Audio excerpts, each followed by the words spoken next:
we're starting with a chalk drawing while it's on the t-shirt. So I used a Lumiere rose gold mixed with, which is a little bit pearly, mixed with neopaque jacquard white in the little plastic cup. Give it a good mix and fiddle around with it until you see a decent tone. You know, you can always adjust it with more white or more rose gold later, but it's great to have it all mixed up because you'll be using this for not just the face, but the arms and the hands and her torso. So I used a smaller brush.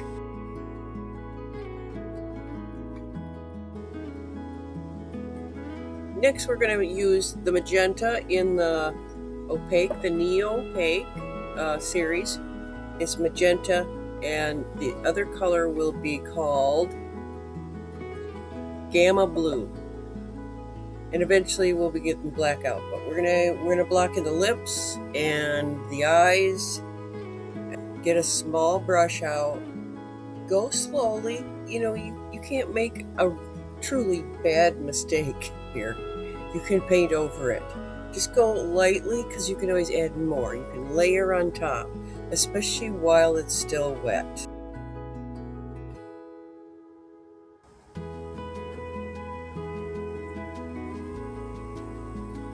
So here we are blocking in a few white highlights.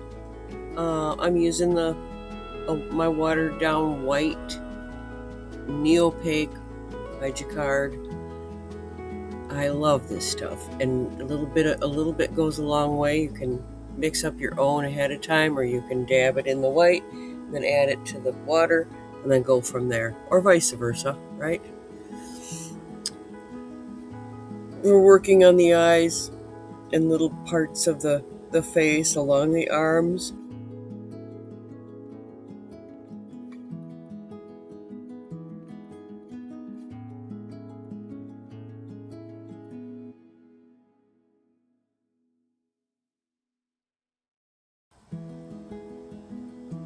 Down the hands, her little fingernails, this and that. I kind of wing it when I do this.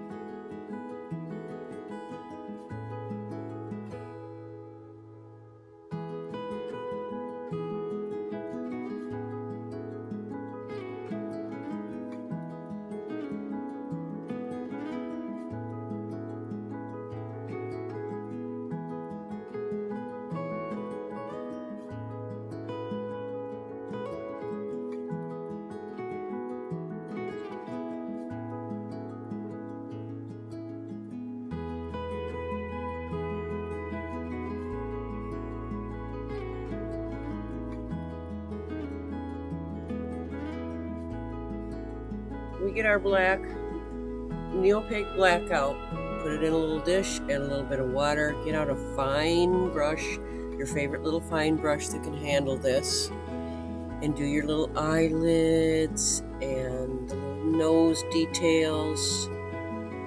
I love doing this part, but it can be maddening, you know, because it doesn't always ooze out of you when you're trying to do a face like these little mermaids, because you don't want them to look evil. You want them to look like they have a little twinkle in their eye, but you know, sort of that knowing smile.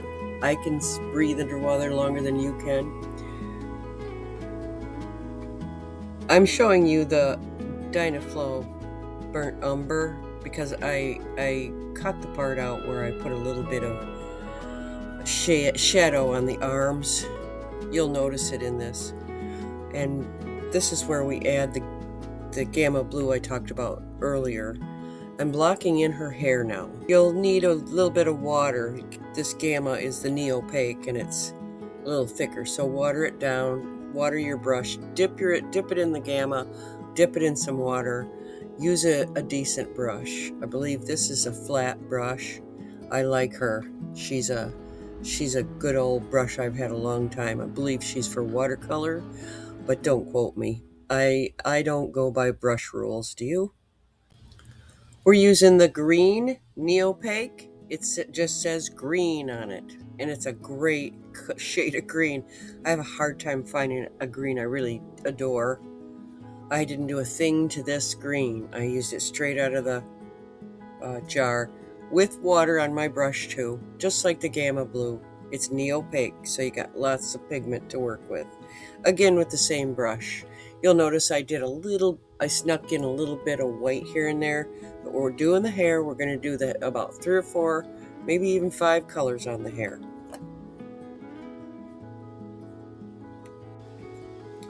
Here we're using the Dynaflow Turquoise. It's a lot of fun to work with the Dynaflow when you're in a mid-tone background like this green, the sea green. It takes the colors so well, especially when you're working in the same family, the cool tones. So I'm giving her all kinds of strands of the turquoise. And then the next step will be adding in the violet, the Dynaflow Violet. Wash your brush out and start the violet. I don't add water to the Dynaflow, not on this color. Your colors fade a bit as they dry. I think you probably already know that if you're a painter. It takes a while for them to dry, but that's just all part of the painting process because it's a lot easier to work on these types of watercolory paintings on t-shirts and fabrics when they're a little wet, as long as they're not too wet. And remember, you can have a little spray bottle of water to add more water to the background if you need to.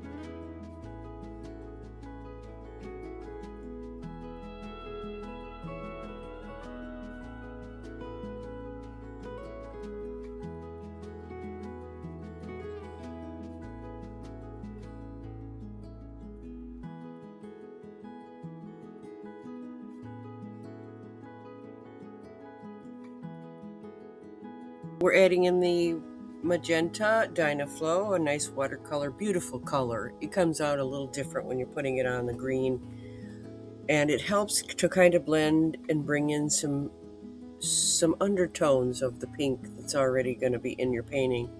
There's not a ton of it in here, but we love it.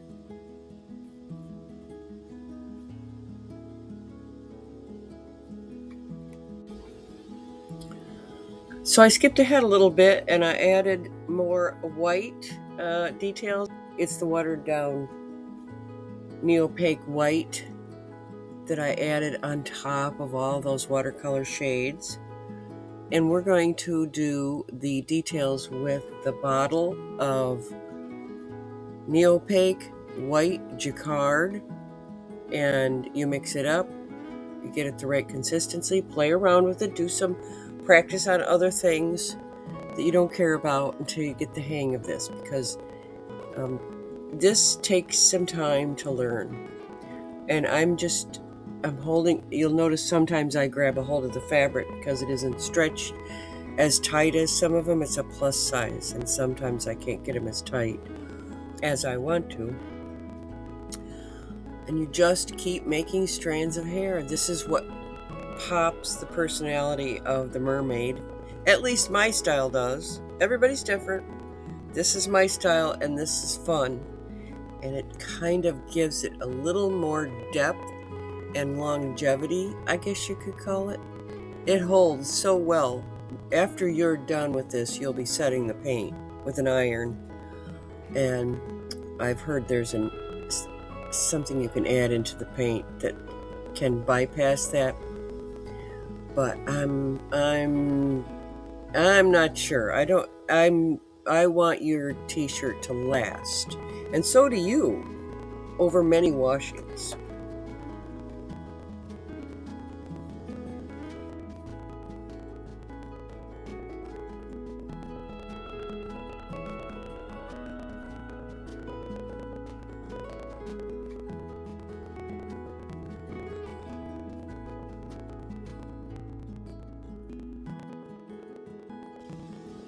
Now we're working on the mermaid's tail. Her fish tail is going to be a lot of fun to do. We're going to start with what is called Dynaflow Bright Green, number 819. Again, the watery one. And I found my favorite brush again because I wanted a little more width on it this time to get those long paint strokes for what I'm doing here. And it had to have some serious tooth to it to really grab enough paint in the brush and to get it into the fabric. You'll notice that I bought a new brush. I actually ordered this brush. I would not waste money on a brush like this again. Unless I'm doing something, I would not. No, I take it back. I would not order this brush again.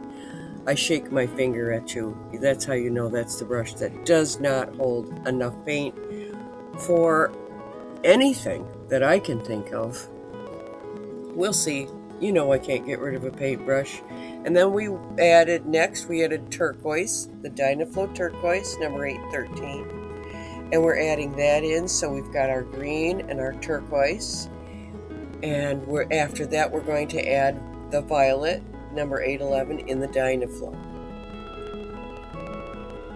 And I'm also doing the fishtail in those three colors. Here we're doing the violet on the fishtail, the blues on the fishtail, to get some depth, to give her tail a rounder appearance and a little more personality.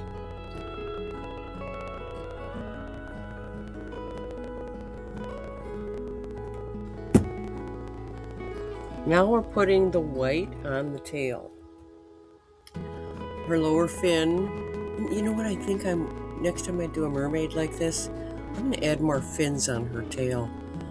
You know, like the side fins or a back fin or something. I'm going to come up with something fun because I love to do mermaids. Anyway, I watered down the white jacquard. It's so fun to work with this and give this the highlights because, you know, the fish scales this is a painted t-shirt. It's not a fine art painting. You need to go as quickly as possible and still do a good job for your customers. And I believe I have a round brush here, one of my favorites.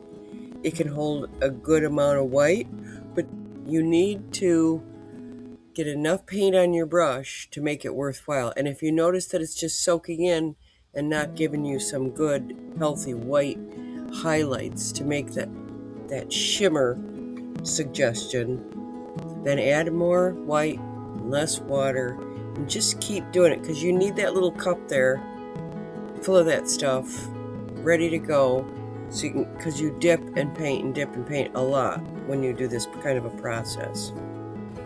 And I'm putting in the highlights along the side of her tail. I'm working with the fish tail tip. I'm working with her hip, where her hip meets the rest of her, and up in the knee, and where the knee bends. Do mermaids have knees? I don't know. Just a side note, you'll notice a funny little spot right in the middle under the mermaid, a tiny little dark spot. I dripped some paint there. That is where we're going to add a little swirl. We're going to cover that up. We're not going to throw it out. There's too much invested in this thing. And that's where you can do your little tricks, where you add, like, I used to cut my own little handmade heart stamps or stars or something, and I would utilize those in these little funny little spots, because inevitably you drop your brush or you splatter something, and you can make that work for you. It could have been a bubble. It would be fun. She's a mermaid, so you can make things up as you go sometimes. Don't be afraid to do that. We're putting in the lines of her tail, and a suggestion of scales in just sort of a design way with